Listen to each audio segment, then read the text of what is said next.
Welcome back, dear friends, to the Crimson Academy's course on Bahá'u'lláh and the New Era. In this section, dear friends, we'll be covering Chapter 3, Bahá'u'lláh, the Glory of God.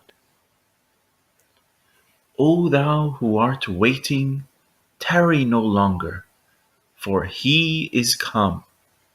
Behold his tabernacle and his glory dwelling therein. It is the ancient glory with a new manifestation. Bahá'u'lláh. Birth and early life.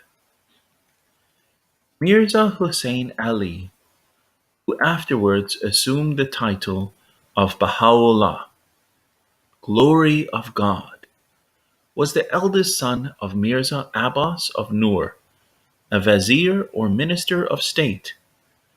His family was wealthy and distinguished, many of its members having occupied important positions in the government and in the civil and military services of Persia. He was born in Tehran, the capital city of Persia, between dawn and sunrise, on the 12th of November 1817. He never attended school or college, and what little teaching he received was given at home. Nevertheless, even as a child, he showed wonderful wisdom and knowledge.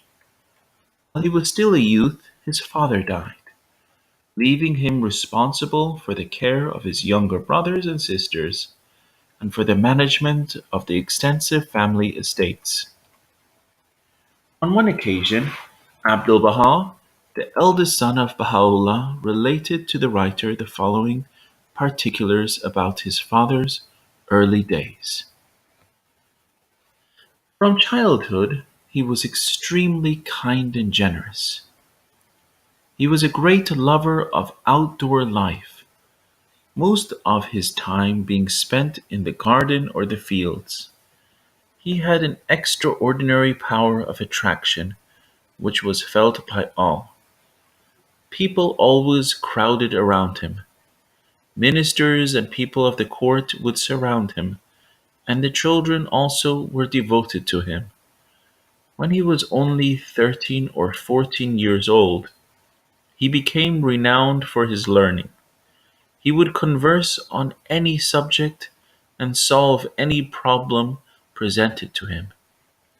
In large gatherings, he would discuss matters with the ulama, the leading mullahs, and would explain intricate religious questions. All of them used to listen to him with the greatest interest. When Baha'u'lláh was 22 years old, his father died, and the government wished him to succeed to his father's position in the ministry, as was customary in Persia. But Baha'u'lláh did not accept the offer. Then the prime minister said, "Leave him to himself. Such a position is unworthy of him. He has some higher aim in view. I cannot understand him, but I am convinced that he is destined for some lofty career. His thoughts are not like ours. Let him alone."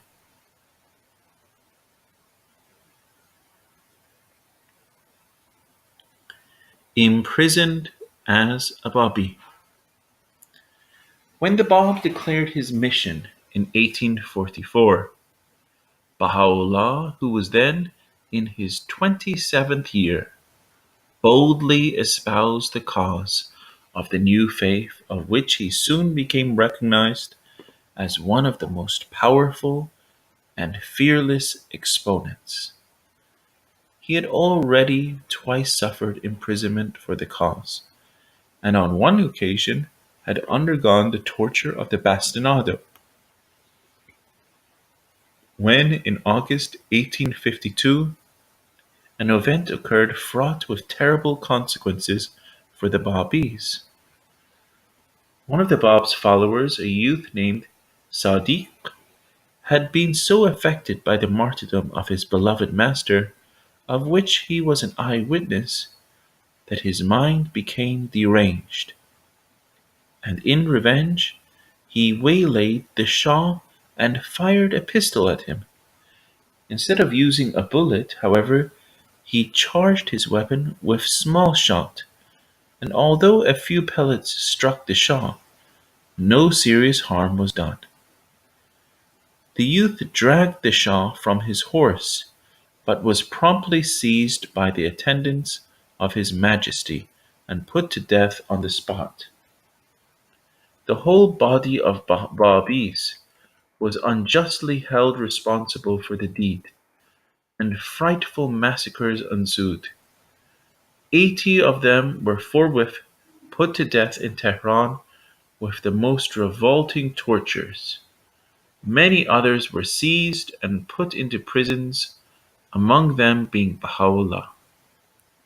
He afterwards wrote, "By the righteousness of God, we were in no wise connected with that evil deed, and our innocence was indisputably established by the tribunals.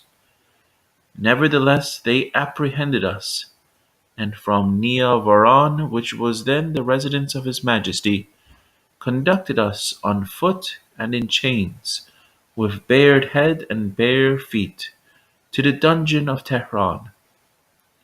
A brutal man accompanying us on horseback snatched off our hat, whilst we were being hurried along by a troop of executioners and officials. We were consigned for 4 months to a place foul beyond comparison.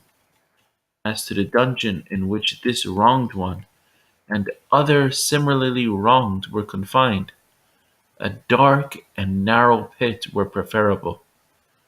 Upon our arrival we were first conducted along a pitch-black corridor, from whence we descended 3 steep flights of stairs to the place of confinement assigned to us. The dungeon was wrapped in thick darkness, and our fellow prisoners numbered nearly 150 souls, thieves, assassins, and highwaymen. Though crowded, it had no other outlet than the passage by which we entered.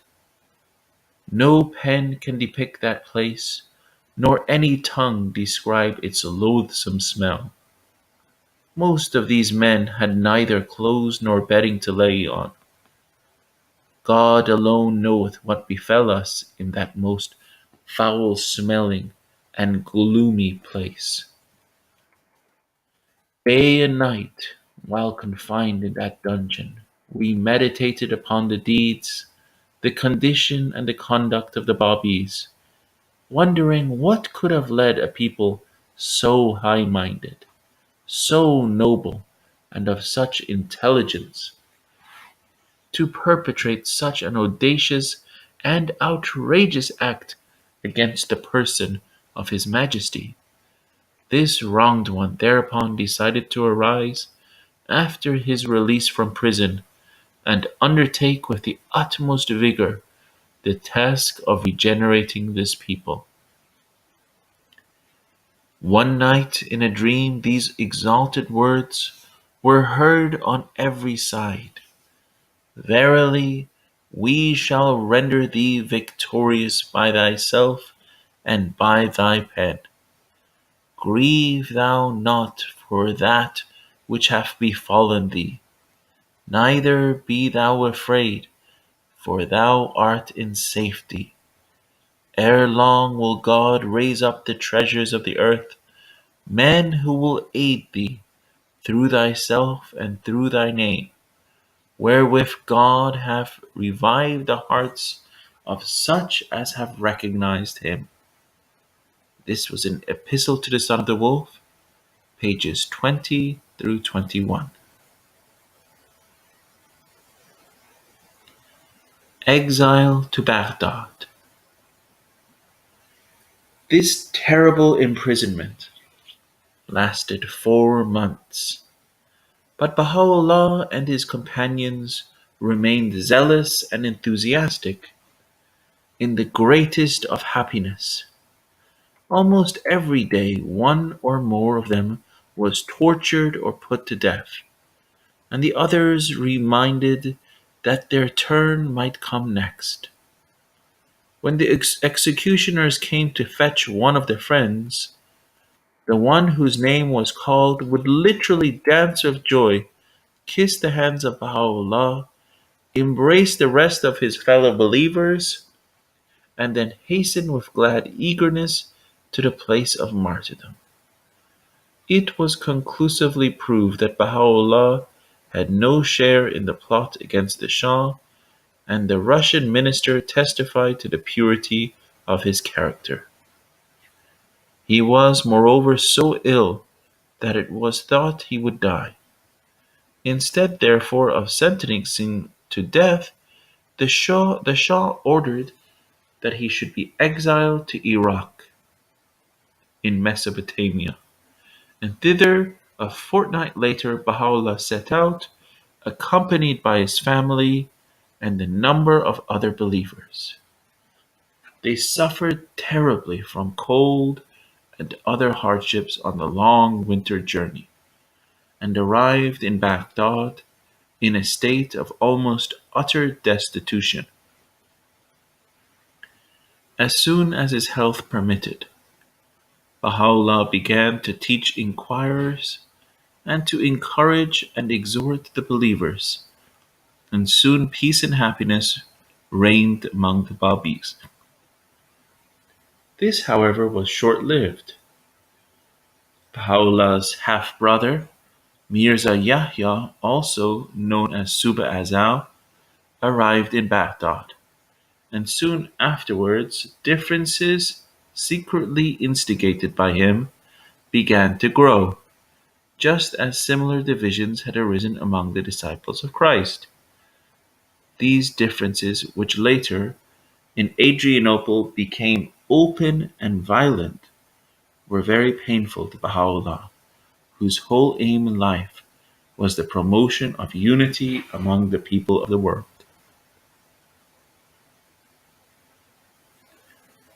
2 years in the wilderness. About a year after coming to Baghdad, he departed alone into the wilderness of Sulaymaniyah, taking with him nothing but a change of clothes. Regarding this period, he writes in the Book of Iran as follows. In the early days of our arrival in this land, when we discerned the signs of impending events, we decided ere they happened to retire, we betook ourselves to the wilderness, and there, separated and alone, led for 2 years a life of complete solitude. From our eyes there rained tears of anguish, and in our bleeding heart there surged an ocean of agonizing pain. Many a night we had no food for sustenance, and many a day our body found no rest.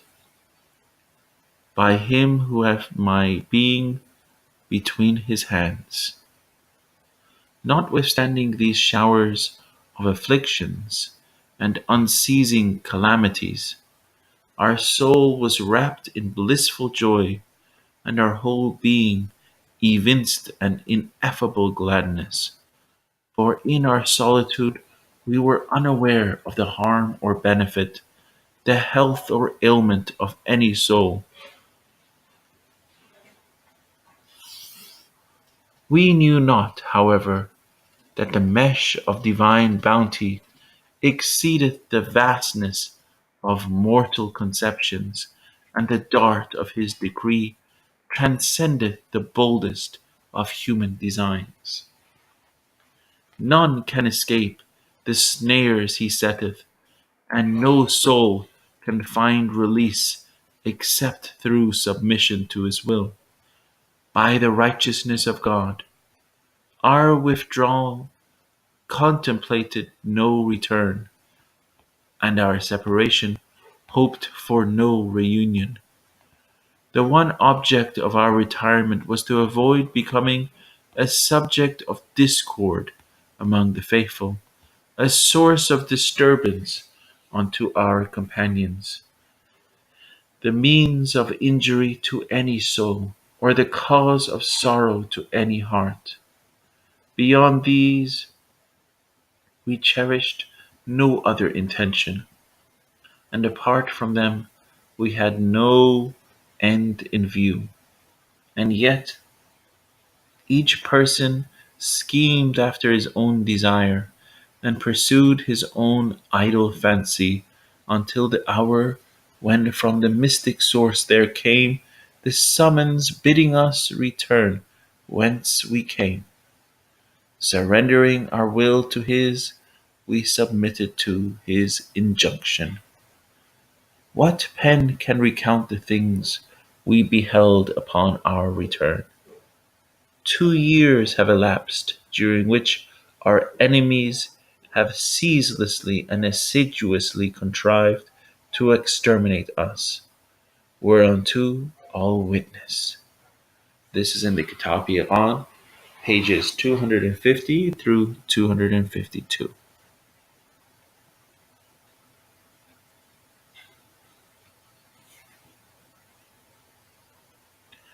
Opposition of mullahs.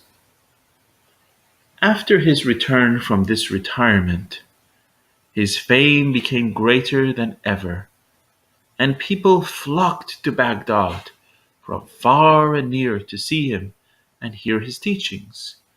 Jews, Christians, and Zoroastrians, as well as Mohammedans, became interested in the new message. The mullahs, Mohammedan doctors, however, took up a hostile attitude and persistently plotted to effect his overthrow. On a certain occasion, they sent one of their number to interview him and submit to him certain questions. The envoy found the answers of Baha'u'lláh so convincing and his wisdom so amazing, although evidently not acquired by study, that he was obliged to confess that in knowledge and understanding Baha'u'lláh was peerless. In order, however, that the mullahs who had sent him should be satisfied as to the reality of Baha'u'llah's prophethood, he asked that some miracle should be produced as a proof.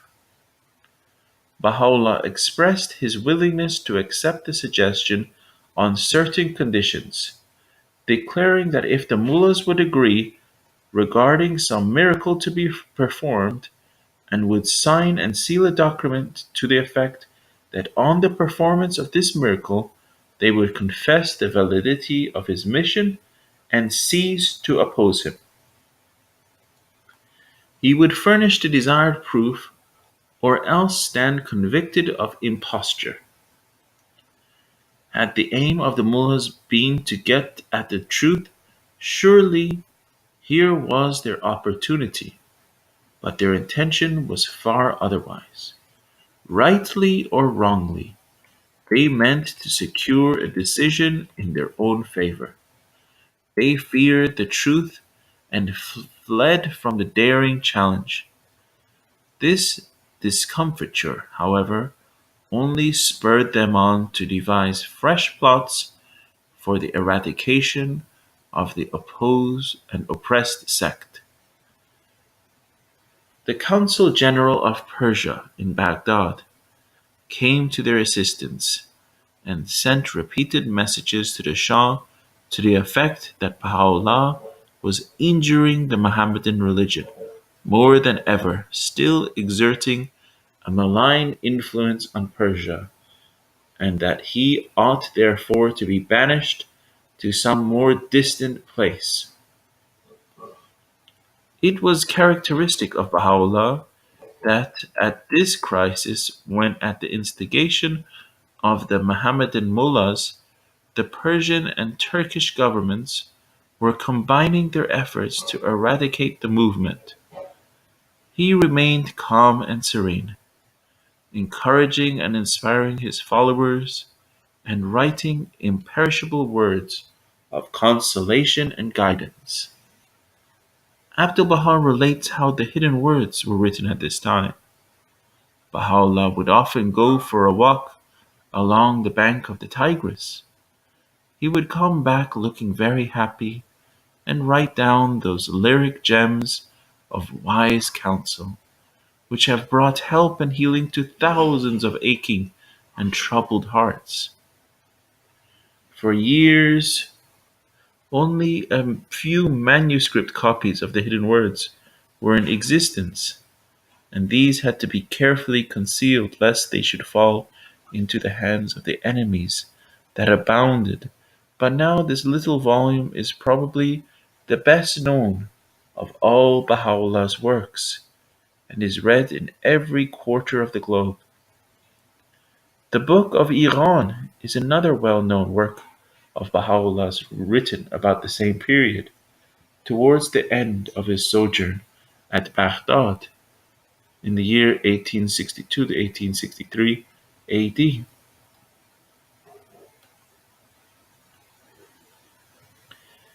Declaration at Rizwan, near Baghdad. After much negotiation at the request of the Persian government, an order was issued by the Turkish government summoning Baha'u'lláh to Constantinople. On receipt of this news, his followers were in consternation. They besieged the house of their beloved leader to such an extent that the family encamped in the garden of Najib Pasha outside the town for 12 days, while the caravan was being prepared for the long journey. It was during these 12 days, from April 22nd to May 3rd, 1863, 19 years after the Bab's declaration, that Baha'u'lláh announced to several of his followers the glad tidings that he was the one whose coming had been foretold by the Bab, the chosen one of God, the promised one of all the prophets. The garden where this memorable declaration took place has become known to Baha'is as the Garden of Rizwan, and the days Baha'u'lláh spent there are commemorated in the Feast of Rizwan, which is held annually on the anniversary of those 12 days. During those days, Baha'u'lláh, instead of being sad or depressed, showed the greatest joy, dignity, and power. His followers became happy and enthusiastic, and great crowds came to pay their respects to him. All the notables of Baghdad, even the governor himself, came to honor the departing prisoner.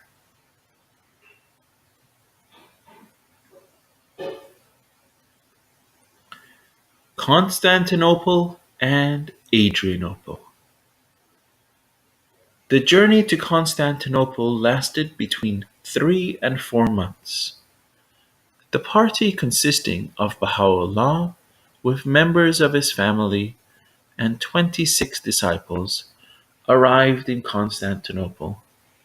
They found themselves prisoners in a small house, in which they were very much overcrowded.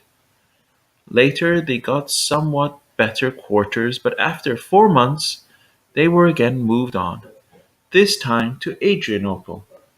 The journey to Adrianople, although it lasted but a few days, was the most terrible they had yet undertaken. Snow fell all heavily most of the time, and as they were destitute of proper clothing and food, their sufferings were extreme. For the first winter time, for the first winter in Adrianople, Baha'u'lláh and his family, numbering 12 persons, were accommodated in a small house of 3 rooms, comfortless and vermin infested. In the spring, they were given a more comfortable abode. They remained in Adrianople over 4.5 years. Here Baha'u'lláh resumed his teaching and gathered about him a large following. He publicly announced his mission and was enthusiastically accepted by the majority of the Babis, who were known thereafter as Baha'is. A minority, however, under the leadership of Baha'u'llah's half-brother Mirza Yahya, become violently opposed to him and joined with their former enemies the Shias in plotting for his overthrow. Great troubles ensued, and at last the Turkish government banished both Babis and Baha'is from Adrianople, exiling Baha'u'lláh and his followers to Akka in Palestine, where they arrived, according to Nabil, on August 31st, 1868, while Mirza Yahya and his party were sent to Cyprus.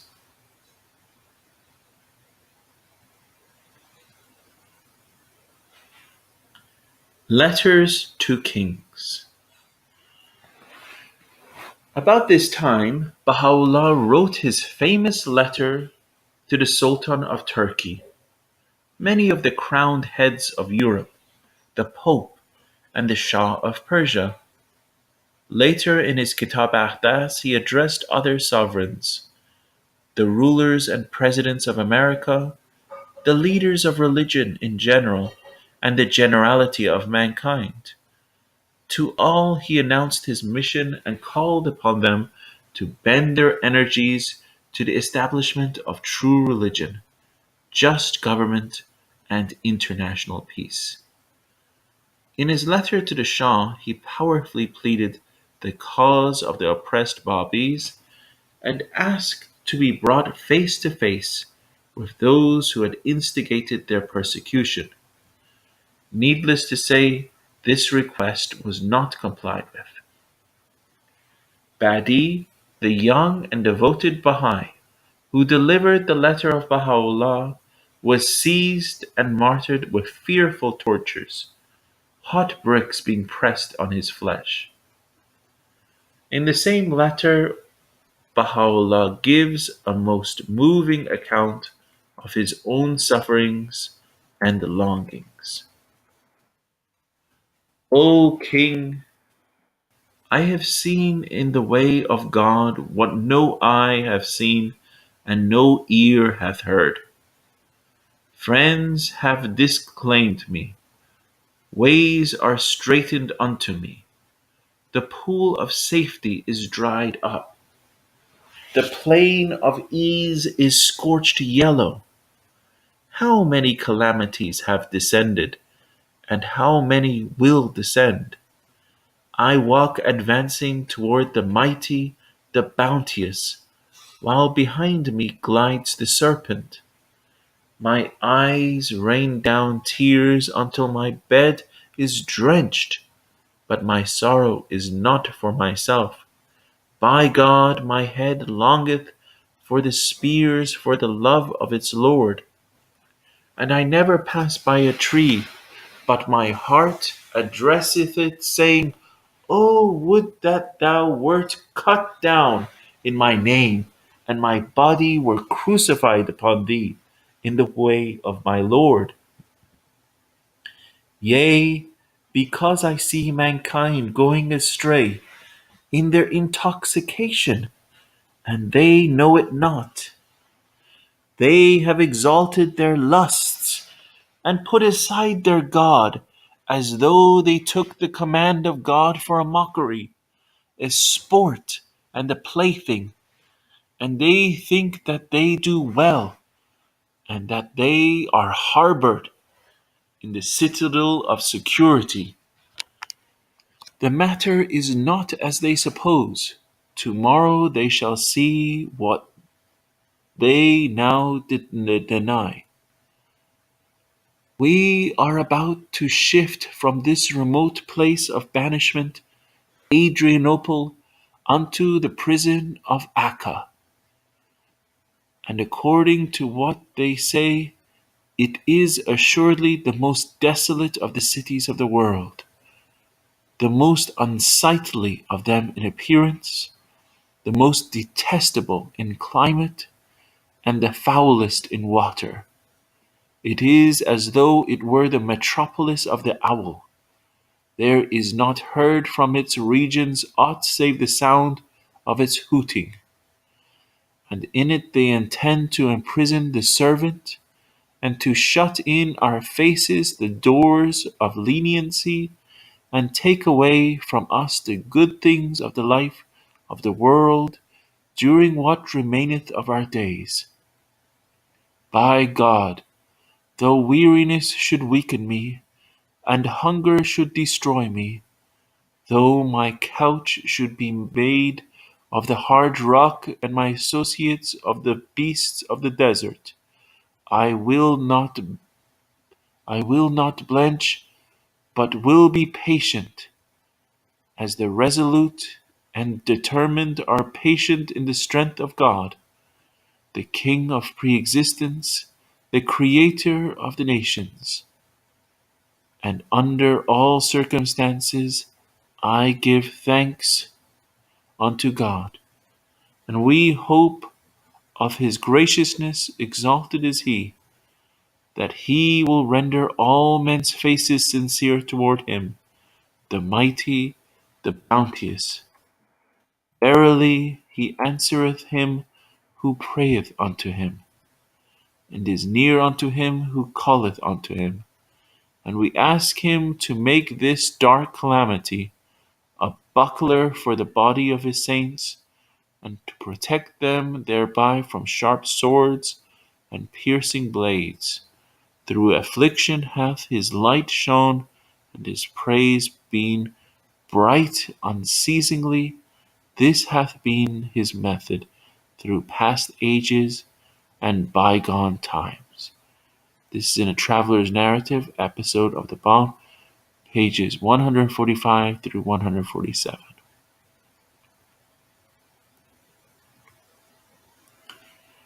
Imprisonment in Akka. At that time, Akka was a prison city to which the worst criminals were sent from all parts of the Turkish Empire. On arriving there after a miserable sea journey, Bahá'u'lláh and his followers, about 80 to 84 in number, including men, women, and children, were imprisoned in the army barracks. The place was dirty and cheerless in the extreme. There were no beds or comforts of any sort. The food supplied was wretched and inadequate, so much so that after a time the prisoners begged to be allowed to buy their food for themselves. During the first few days the children were crying continually, and sleep was almost impossible. Malaria, dysentery, and other diseases soon broke out, and everyone in the company fell sick, with the exception of 2. 3 succumbed to their sickness, and the sufferings of the survivors were indescribable. The rigorous imprisonment lasted for over 2 years, during which time none of the Baha'is were allowed outside the prison door, except 4 men, carefully guarded, who went out daily to buy food.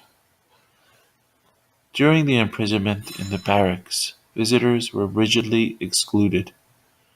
Several of the Baha'is of Persia came all the way on foot for the purpose of seeing their beloved leader, but were refused admittance within the city walls. They used to go to a place on the plain outside the third moat, from which they could see the windows of Baha'u'llah's quarters. He would show himself to them at one of the windows, and after gazing on him from afar, they would weep and return to their homes, fired with new zeal for sacrifice and service.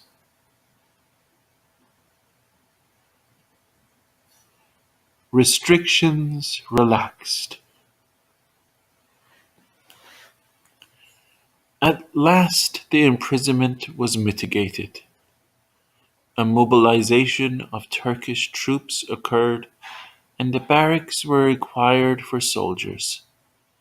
Baha'u'lláh and his family were transferred to a house by themselves, and the rest of the party were accommodated in a caravanserai in the town. Bahá'u'lláh was confined for 7 more years in this house, in a small room near that in which he was imprisoned. 13 of his household, including both sexes, had to accommodate themselves as best they could. In the earlier part of their stay in this house, they suffered greatly from insufficiency of accommodation, inadequate food supply, and lack of the ordinary conveniences of life. After a time, however, a few additional rooms were placed at their disposal, and they were able to live in comparative comfort. From the time Baha'u'lláh and his companions left the barracks, visitors were allowed to see them, and gradually the severe restrictions imposed by the imperial firmans were more and more left in abeyance, although now and then reimposed for a time.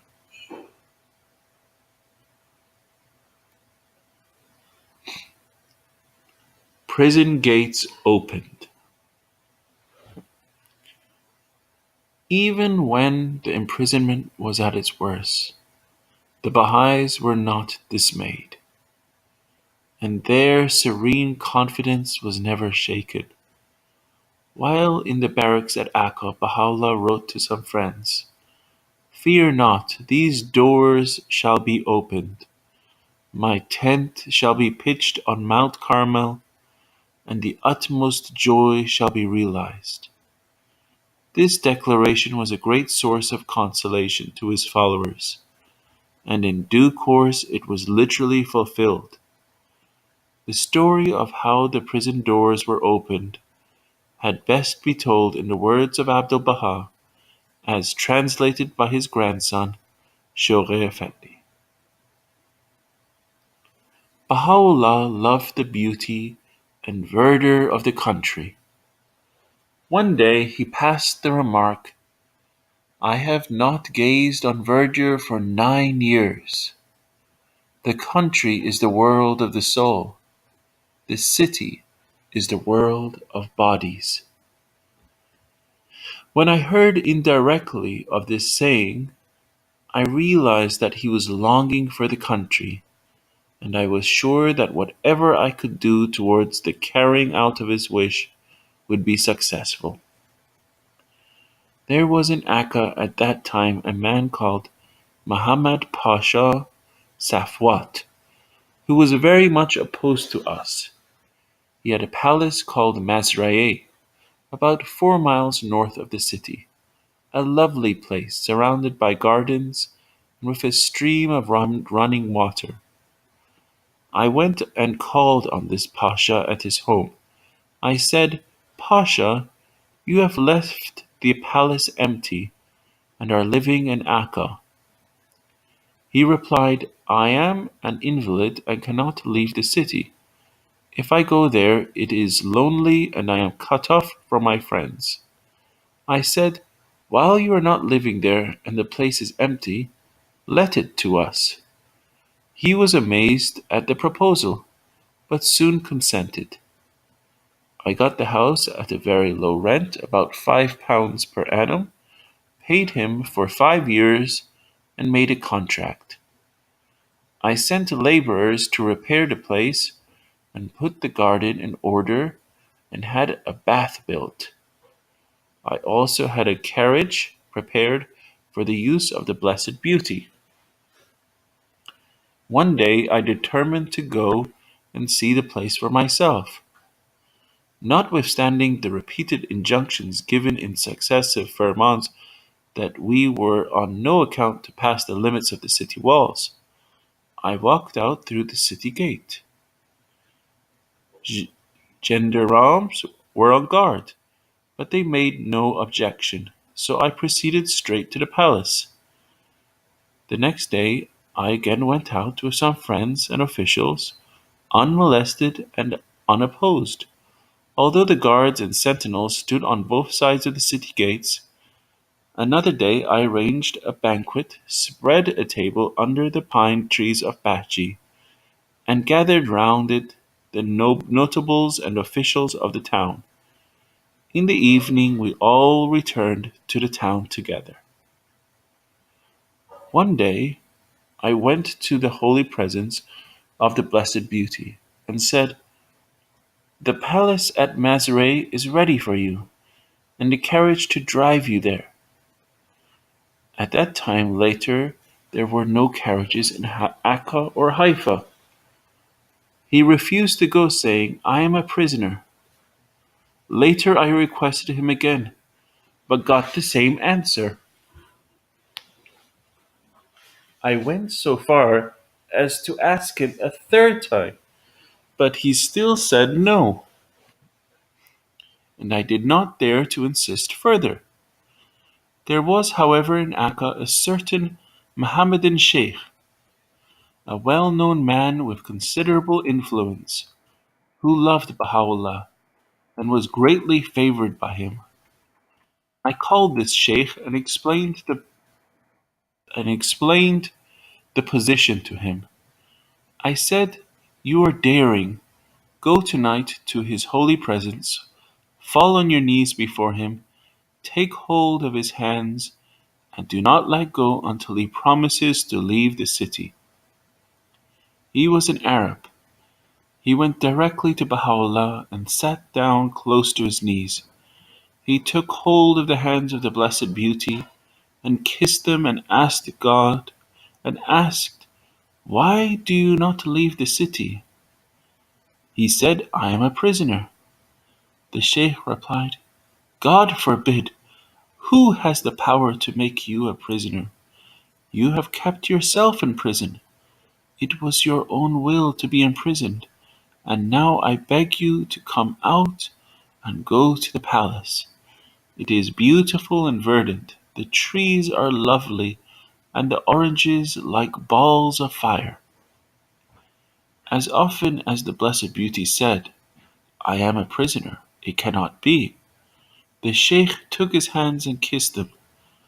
For a whole hour he kept on pleading. At last Baha'u'lláh said, "Khayli khob," very good, and the sheikh's patience and persistence were rewarded. He came to me with great joy to give the glad news of His Holiness's consent. In spite of the strict firman of Abdul-Aziz, which prohibited my meeting or having any intercourse with the Blessed Perfection, I took the carriage the next day and drove with him to the palace. No one made any objection. I left him there and returned myself to the city. For 2 years he remained in that charming and lovely spot. Then it was decided to remove to another place at Bahji. It so happened then an epidemic disease had broken out at Bahji, and the proprietor of the house fled away in distress with all his family, ready to offer the house free of charge to any applicant. We took the house at a very low rent, and there the doors of majesty and true sovereignty were flung wide open. Baha'u'lláh was nominally a prisoner, for the drastic firmans of Sultan Abdulaziz were never repealed, yet in reality he showed forth such nobility and dignity in his life and bearing that he was reverenced by all, and the rulers of Palestine envied his influence and power. Governors and mutasarrifs, generals and local officials would humbly request the honor of attaining his presence, a request to which he seldom acceded. On one occasion a governor of the city implored this favor on the ground of his being ordered by higher authorities to visit, with a certain general, the Blessed Perfection. The request being granted, the general, who was a very corpulent individual, a European, was so impressed by the majestic presence of Baha'u'lláh that he remained kneeling on the ground near the door. Such was the diffidence of both visitors that it was only after repeated invitations from Baha'u'lláh that they were induced to smoke the nargileh, the hubble bubble pipe, offered to them. Even then, they only touched it with their lips, and then putting it aside, folded their arms, and sat in an attitude of such humility and respect as to astonish all those who were present.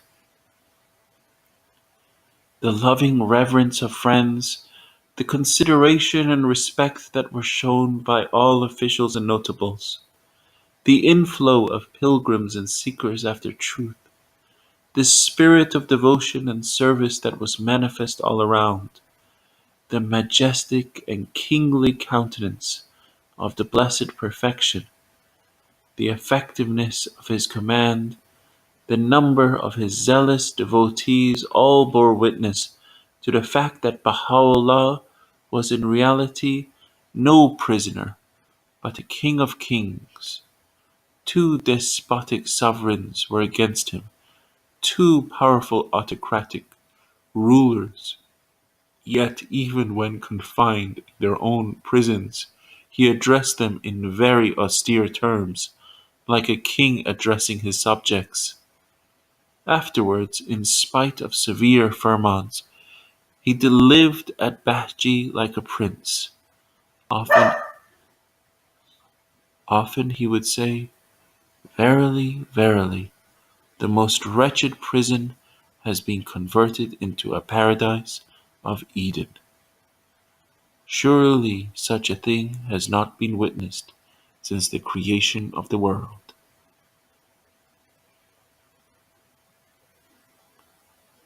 Life at Bahji.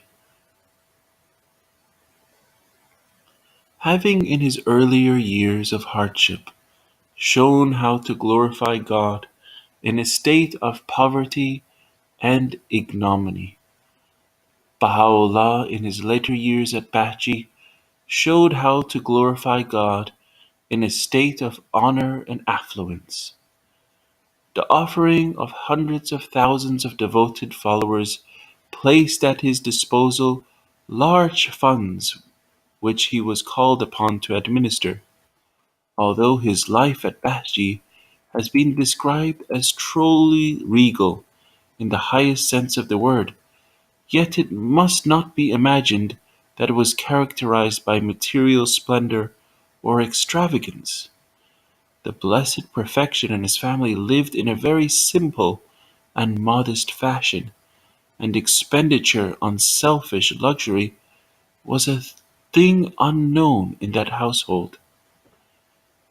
Near his home, the believers prepared a beautiful garden called Rezvan, in which he often spent many consecutive days or even weeks, sleeping at night in a little cottage in the garden. Occasionally he went further afield. He made several visits to Akka and Haifa, and on more than one occasion pitched his tent on Mount Carmel, as he had predicted when imprisoned in the barracks at Akka. The time of Baha'u'lláh was spent for the most part in prayer and meditation, in writing the sacred books, revealing tablets, and in spiritual education of the friends. In order to give him entire freedom for this great work, Abdu'l-Bahá undertook the arrangement of all other affairs, even meeting the mullahs, poets, and members of the government. All of these were delighted and happy through meeting Abdu'l-Bahá, and entirely satisfied with his explanation and talks. And although they had not met Baha'u'lláh himself, they became full of friendly feeling towards him through their acquaintanceship with his son, for Abdu'l-Bahá's attitude caused them to understand the station of his father. The distinguished Orientalist, the late Professor Edward Granville Brown of the University of Cambridge, visited Bahá'u'lláh at Bachi in the year 1890 and recorded his impressions as follows. My conductor paused for a moment while I removed my shoes. Then, with a quick movement of the hand, he withdrew, and as I passed, replaced the curtain, and I found myself in a large apartment, along the upper end of which ran a low divan, while on the side opposite to the door were placed 2 or 3 chairs, though I dimly suspected whither I was going and whom I was to behold, for no distinct intimation had been given to me. A second or two elapsed ere, with a throb of wonder and awe, I became definitely conscious that the room was not untenanted. In the corner where the divan met the wall sat a wondrous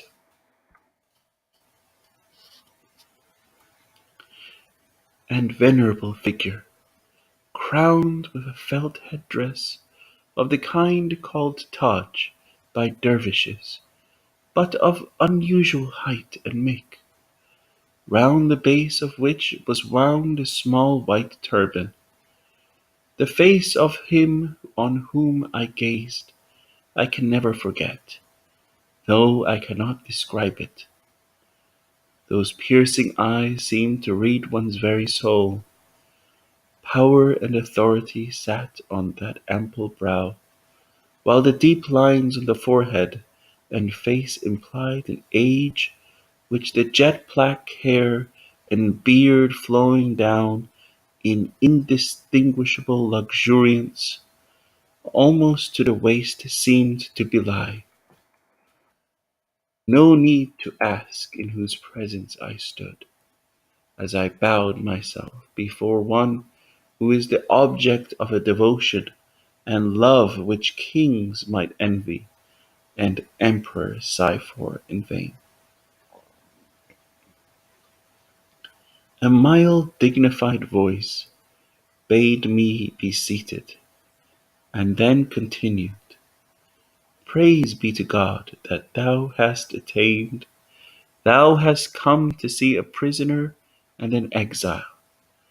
We desire but the good of the world, and the happiness of the nations. Yet they deem us a stir up of strife and sedition, worthy of bondage and banishment, that all nations should become one in faith, and all men as brothers, that the bonds of affection and unity between the sons of men should be strengthened, that diversity of religion should cease, and differences of race be annulled. What harm is there in this? Yet so it shall be. These fruitless strifes, these ruinous wars shall pass away, and the most great peace shall come. Do not you in Europe need this also? Is not this that which Christ foretold?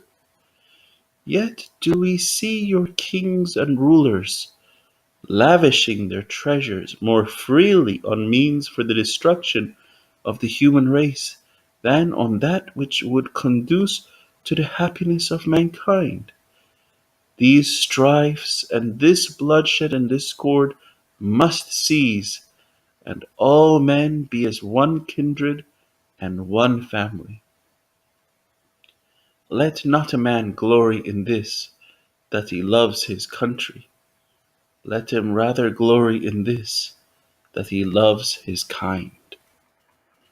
Such, so far as I can recall them, were the words which, besides many others, I heard from Bahá.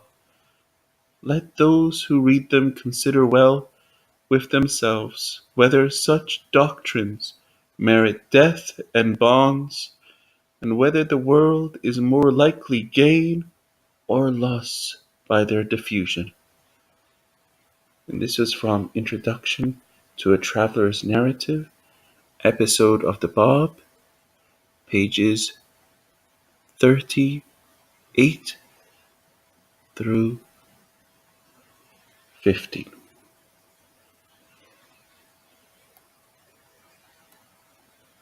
Ascension.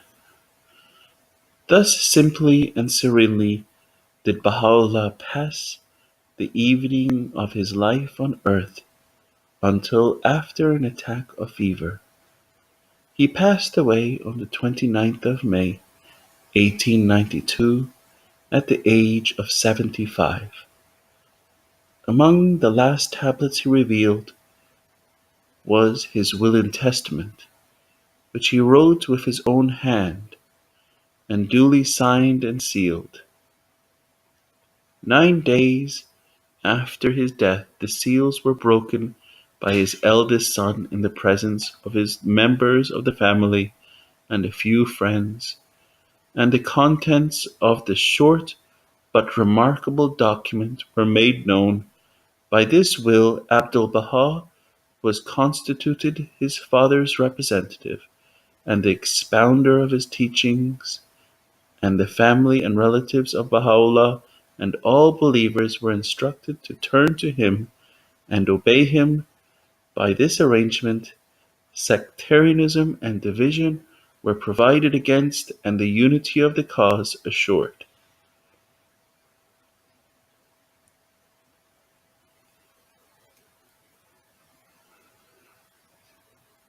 Prophethood of Baha'u'lláh.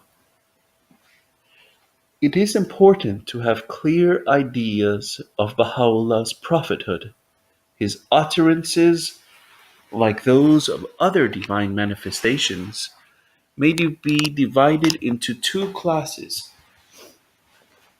in one of which he writes or speaks simply as a man who has been charged by God with a message to his fellows, while in the other class the words purport to be the direct utterance of God himself. He writes in the book of Iran, "We have already in the foregoing passages assigned two stations unto each of the luminaries arising from the daysprings of eternal holiness. One of these stations, the station of essential unity, we have already explained. No distinction do we make between any of them. The other is the station of distinction, and pertaineth to the world of creation, and to the limitations thereof. In this respect, each manifestation of God hath a distinct individuality, a definitely prescribed mission, a predestined revelation, and specially designated limitations. Each one of them is known by a different name, is characterized by a special attribute, fulfills a definite mission, and is entrusted with a particular revelation. Even as he saith, some of the apostles we have caused to excel the others.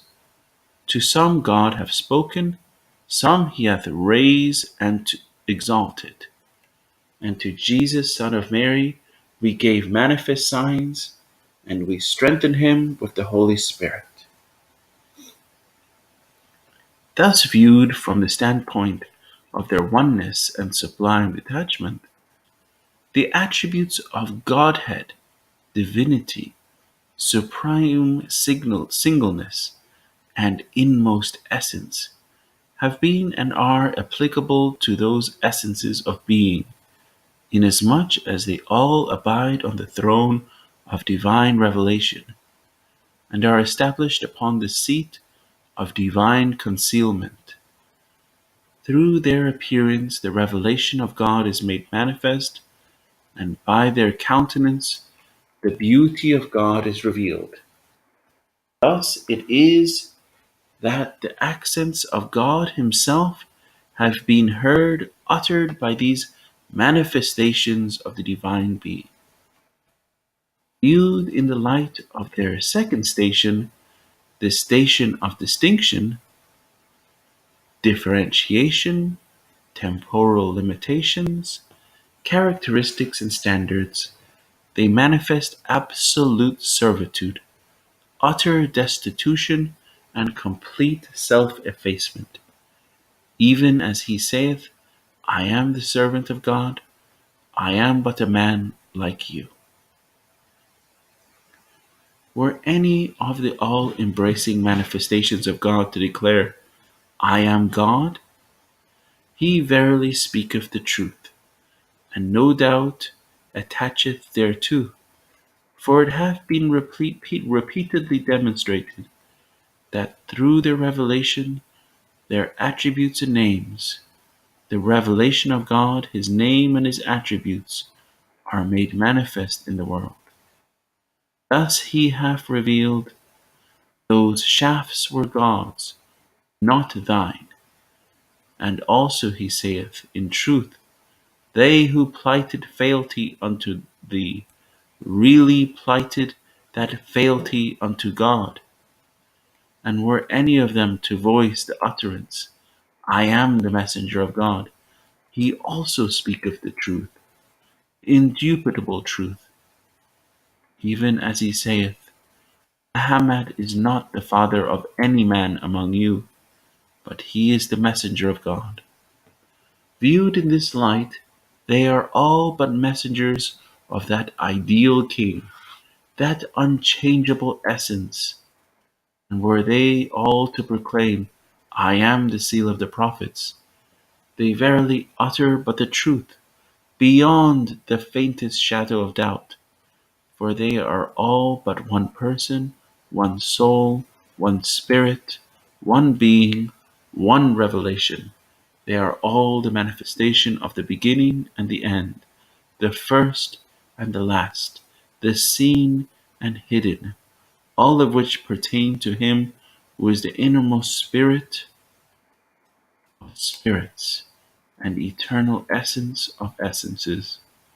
And were they to say, we are servants of God, this also is a manifest and indisputable fact, for they have been made manifest in the uttermost state of servitude, a servitude the like of which no man can possibly attain. Thus, in moments in which these essences of being were deeply immersed beneath the oceans of ancient and everlasting holiness, or when they soared to the loftiest summits of divine mysteries, they claimed their utterance to be the voice of divinity, the call of God himself. Were the eye of discernment to be opened, it would recognize that in this very state they have considered themselves utterly effaced and non-existent in the face of him who is the all-pervading, the incorruptible. Methinks they have regarded themselves as utter nothingness, and deemed their mention in that court an act of blasphemy. For the slightest whisperings of self within such a court is an evidence of self-assertion and independent existence. In the eyes of them that have attained unto that court, such a suggestion is itself a grievous transgression.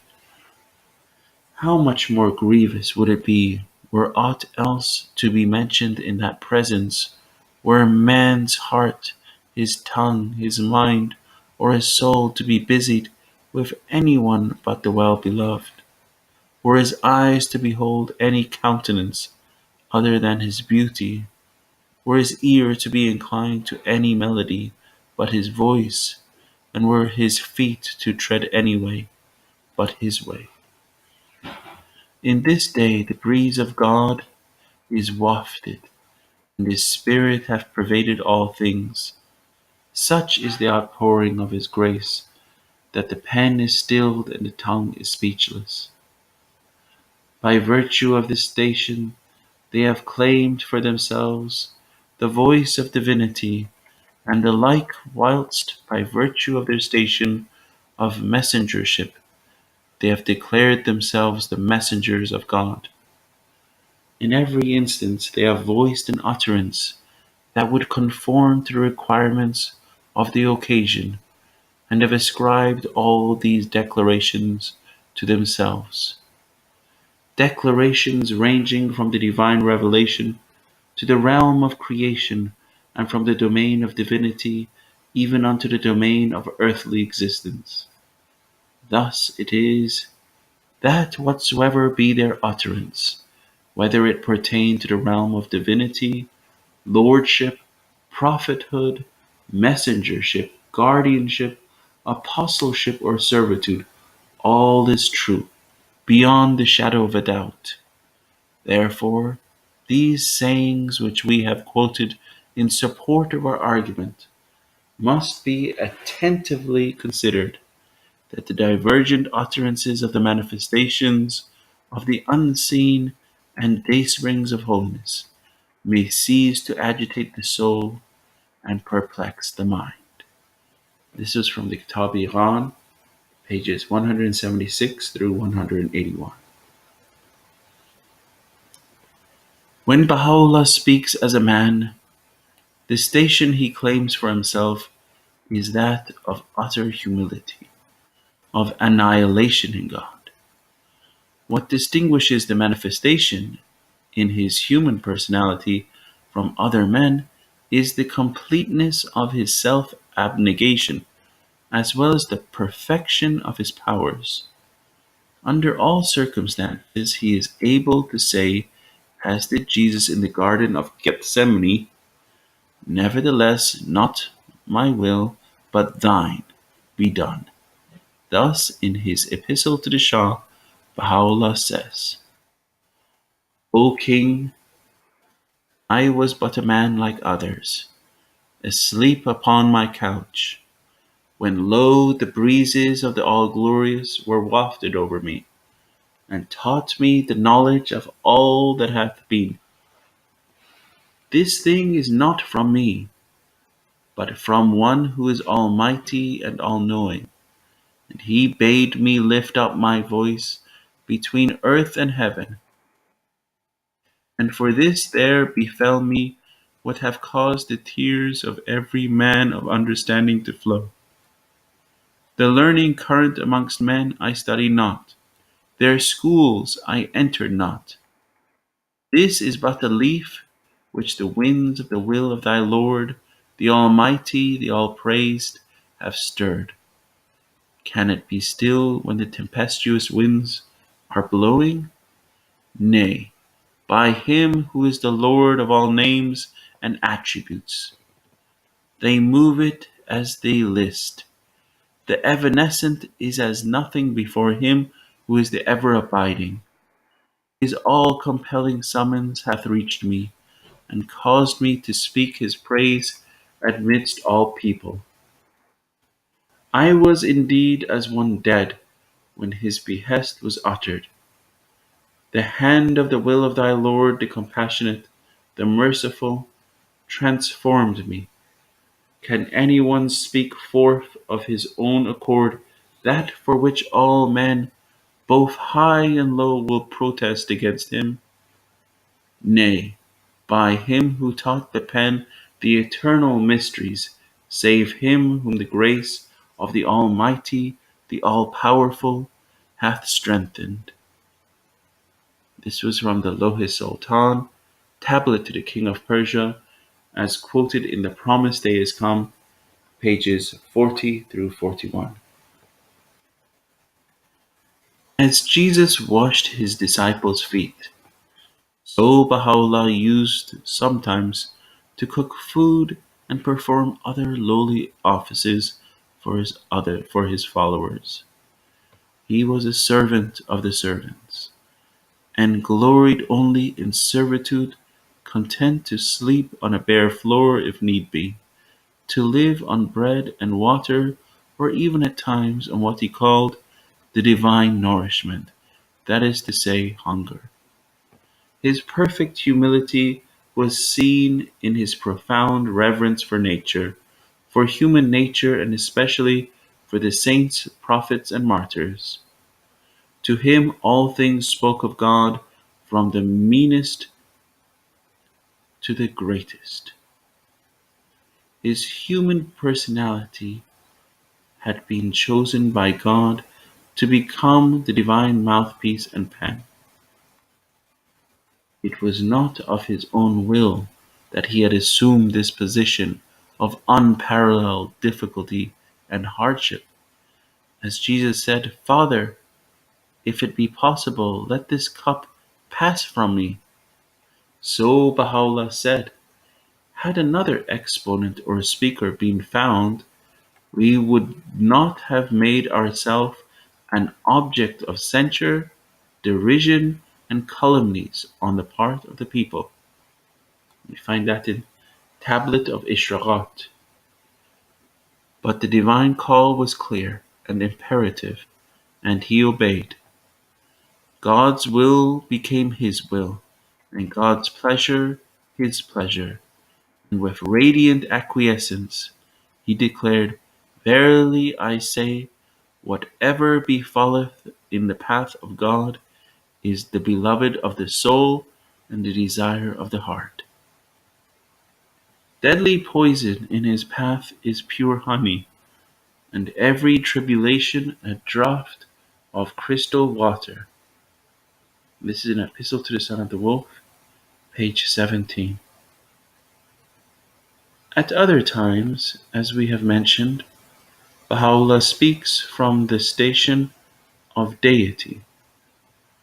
In these utterances, his human personality is so completely subservient that it is left out of account altogether.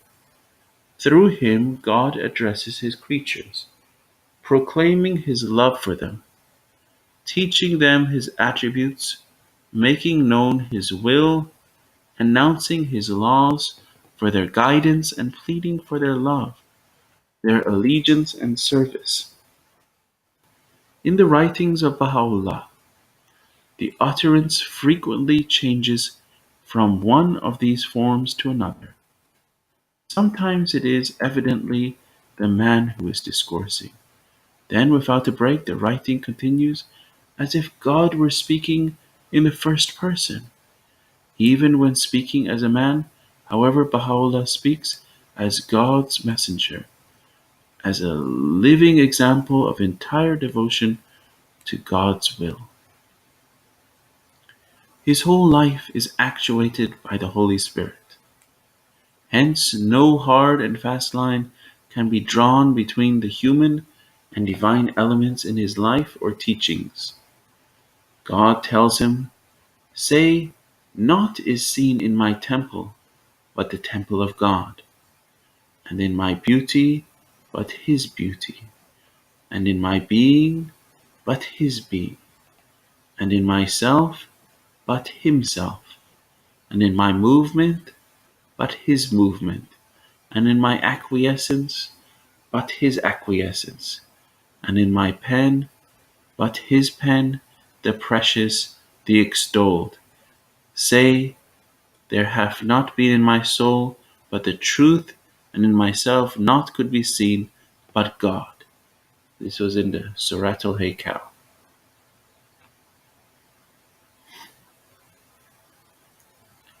His mission. Baha'u'llah's mission in the world is to bring about unity, unity of all mankind, in and through God. He says, "Of the tree of knowledge, the all-glorious fruit, is this exalted word. Of one tree are all ye the fruits, of one bough the leaves. Let not man glory in this, that he loves his country, but let him rather glory in this, that he loves his kind." Previous prophets have heralded an age of peace on earth, goodwill among men, and have given their lives to hasten its advent. But each and all of them have plainly declared that this blessed consummation would be reached only after the coming of the Lord in the latter days, when the wicked would be judged and the righteous rewarded. Zoroaster foretold 3,000 years of conflict before the advent of Shah Bahram, the world savior, who would overcome Arman, the spirit of evil, and establish a reign of righteousness and peace. Moses foretold a long period of exile, persecution, and oppression for the children of Israel, before the Lord of hosts would appear to gather them from all nations, to destroy the oppressors and establish his kingdom upon earth. Christ said, "Think not that I am come to send peace on earth. I came not to send peace, but a sword." And he predicted a period of wars and rumors of wars, of tribulations and afflictions that would continue till the coming of the Son of Man in the glory of the Father. Muhammad declared that because of their wrongdoings, Allah had put enmity and hatred among both Jews and Christians that would last until the day of resurrection, when he would appear to judge them all. Baha'u'lláh, on the other hand, announces that he is the promised one of all these prophets, the divine manifestation in whose era the reign of peace will actually be established. This statement is unprecedented and unique, yet it fits in wonderfully with the signs of the times and with the prophecies of all the great prophets. Baha'u'lláh revealed with incomparable clearness and comprehensiveness the means for bringing about peace and unity amongst mankind. It is true that since the advent of Baha'u'lláh, there have been, until now, war and destruction on an unprecedented scale. But this is just what all the prophets have said would happen at the dawn of the great and terrible day of the Lord, and is therefore but a confirmation of the view that the coming of the Lord is not only at hand, but is already an accomplished fact. According to the parable of Christ, the Lord of the vineyard must miserably destroy the wicked husbandman before he gives the vineyard to others, who will render him the fruits in their seasons. Does not this mean that at the coming of the Lord, dire destruction awaits those despotic governments, avaricious and intolerant priests, mullahs or tyrannical leaders, who through the centuries have, like wicked husbandmen, misruled the earth and misappropriated its fruits? There may be terrible events and unparalleled calamities yet a while on the earth, but Baha'u'lláh assures us that ere long these fruitless strifes, these ruinous wars shall pass away, and the most great peace shall come. War and strife have become so intolerable in their destructiveness that mankind must find deliverance from them or perish. The fullness of time has come, and with it the promised deliverer. His writings.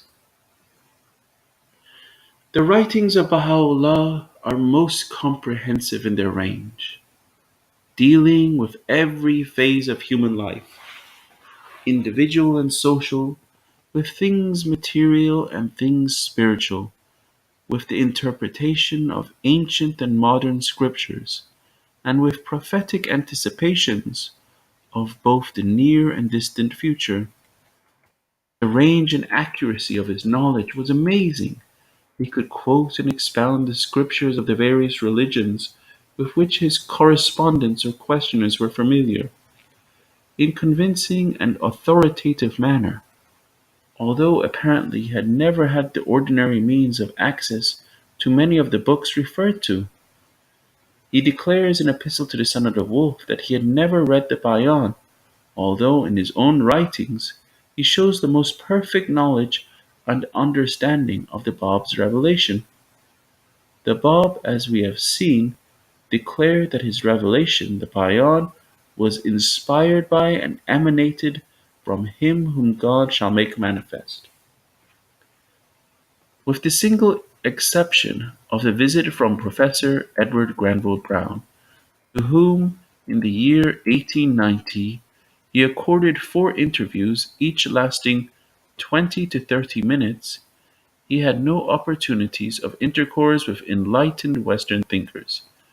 Yet his writings show a complete grasp of the social, political, and religious problems of the Western world, and even his enemies had to admit that his wisdom and knowledge were incomparable.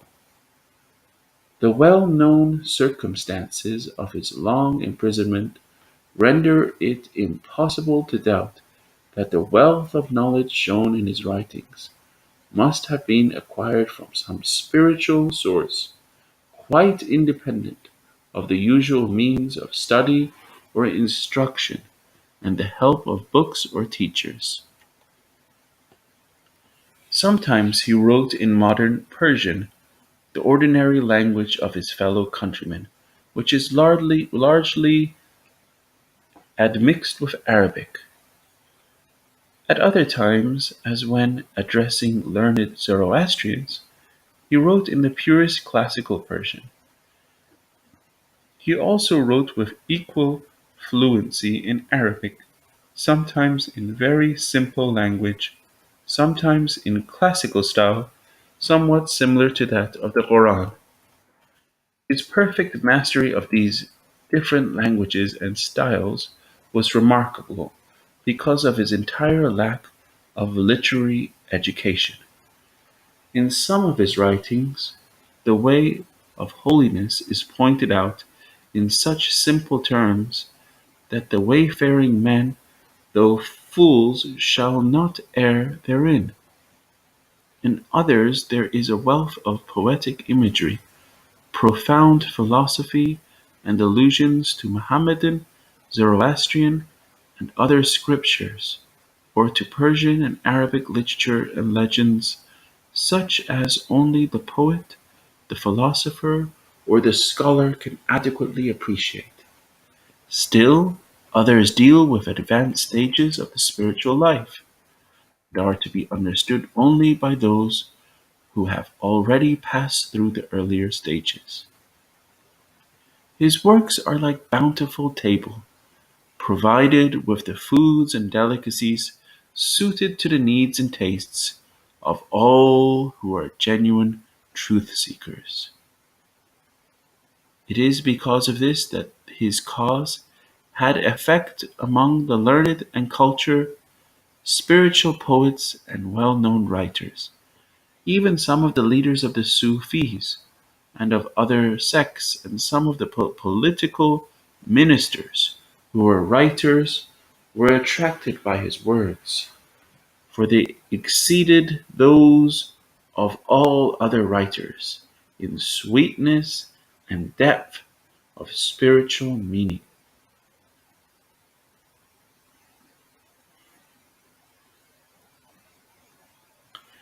The Baha'i Spirit. From his place of confinement in distant Akka, Baha'u'lláh stirred his native land of Persia to its depths. And not only Persia, he stirred and is stirring the world. The spirit that animated him and his followers was unfailingly gentle, courteous, and patient. Yet it was a force of astonishing vitality and transcendent power. It achieved the seemingly impossible. It changed human nature. Men who yielded to its influence became new creatures. They were filled with a love, a faith, and enthusiasm compared with which earthly joys and sorrows were but as dust in the balance. They were ready to face lifelong suffering or violent death with perfect equanimity, nay, with radiant joy in the strength of fearless dependence on God. Most wonderful of all, their hearts were so brimming over with the joy of a new life as to leave no room for thoughts of bitterness or vindictiveness against their oppressors. They entirely abandoned the use of violence in self-defense, and instead of bemoaning their fate, they considered themselves the most fortunate of men in being privileged to receive this new and glorious revelation, and to spend their lives or shed their blood testifying to its truth. Well might their hearts sing with joy, for they believed that God the Supreme, the Eternal, the Beloved, had spoken to them through human lips, had called them to be his servants and friends, had come to establish his kingdom upon earth, and to bring the priceless boon of peace to a war-worn, strife-stricken world. Such was the faith inspired by Baha'u'lláh. He announced his own mission, as the Bab had foretold, that he would, and thanks to the devoted labors of his great forerunner, there were thousands ready to acclaim his advent, thousands who had shaken off superstitions and prejudices, and were waiting with pure hearts and open minds for the manifestation of God's promised glory. Poverty and chains, sordid circumstances, and outward ignominy could not hide from them the spiritual glory of their Lord. Nay, these dark earthly surroundings only served to enhance the brilliance of his real splendor.